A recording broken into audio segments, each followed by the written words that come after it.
My research subject was rural Appalachia, especially struggles of post-high school education.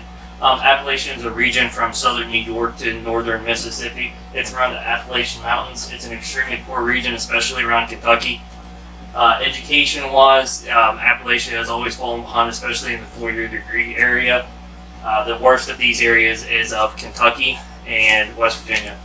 Income-wise, in the same regions, you also have very low income, especially for people of less than 18 years old. On the left-hand side, you can see the dark blue that is representative of people that are under 18 years old, but the 30% of the group is under the level of poverty.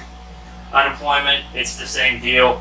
It's a very highly unemployed area. A lot of the things, the coal industry and the timber industry were prevalent in that area, but since then have folded up and are in Chapter 11 bankruptcy. The same area has very low technology availability. Only around 55% of the people in that region can be able to get cable or broadband internet, high-speed internet, and also around 50% can be able to get cell phone service that they can get internet to. National average for these two things is around 78%. Financial, they're very poor. It's very difficult for them to be able to apply for grants because they don't have a lot of access to the internet, and of that, people also just don't have a lot of money to be able to front the cost to go to school.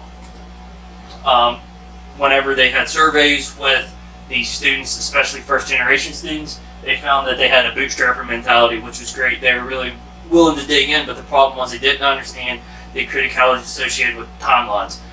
These guys were coming up with their final year, their senior year, but they still hadn't been able to apply for school. Some of the individuals were like, oh, well, you know, it'll be okay, the timeline's kind of, it's not.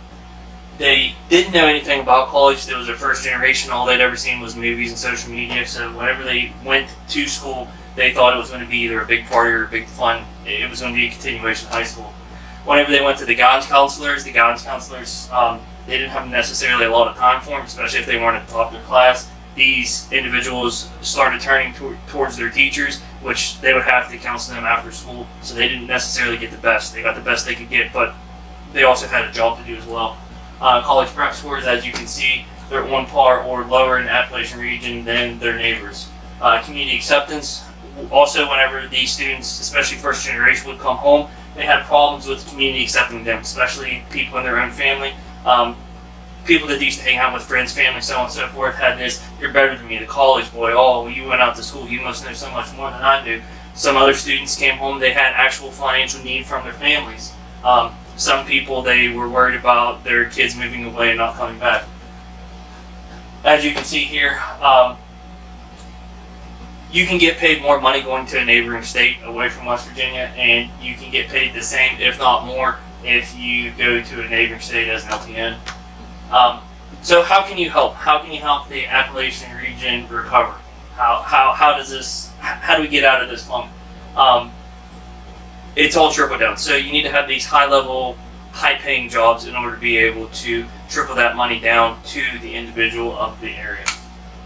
We need to be able to remove barriers for these students to be able to give them academic help from scholarships. Some of these are specific scholarships for different things, for even higher education, graduate level, so on and so forth. There's also small business development groups, there's incubators, there's also a business toolbox that was developed by the University of Texas to be able to get people help in hard form, so book form from libraries as well as online, because they realize that these people can't necessarily get online help. The Appalachian Region Commission has also developed a entrepreneurship academy for the high school students to be able to pitch something, and it's a complete expenses paid. Even though they don't have a lot of money, they can go to this academy, get their business idea out there, get the connections they need. Also, another alternative is the trades. You can see here the hourly rate, average hourly rate. These trades are making just the same as healthcare professionals and so on and so forth. So they're no longer a subclass or any type of less than as a job. They're highly sought after, especially people that are looking to be learners, people that are starting out in the locals. Infrastructure. So in order to be able to attract people with all the high-paying jobs, you need to have infrastructure, you need to have internet. Nobody's going to be a lawyer that works from home that can't get internet access. ARC has grants from Congress of around $180 million they're supervising all these grants in order to be able to help Appalachian companies be able to provide infrastructure for Appalachia itself. There's also a resurgence of people from different areas coming to West Virginia, coming to the Appalachian region, because they can now work from home. Just an example, where this beautiful picture is taken, that's Tucker County. You're going to pay about $330 per year for residence taxes. If you were in New York, in that New York state, you'd be around $5,700. So it's something that the state can provide to the individual to say, hey, come here and be able to provide injections of cash to the community to help other people. Conclusion, higher education and skilled jobs gives you a larger paycheck. Larger paychecks have a trickle-down effect for the community so that they can be helped in ways that just not an individual can help. Doctors need people to be able to make them dinner. Doctors also need people to make roads, to be able to work on the car, so on and so forth. And also, college isn't the only way to be able to get these high-paying jobs. Locals, unions, small business owners, all these other options are still high-paying jobs that can be able to get you what you want, but not have to attain a 4-year or higher degree. Here's your references. Thank you.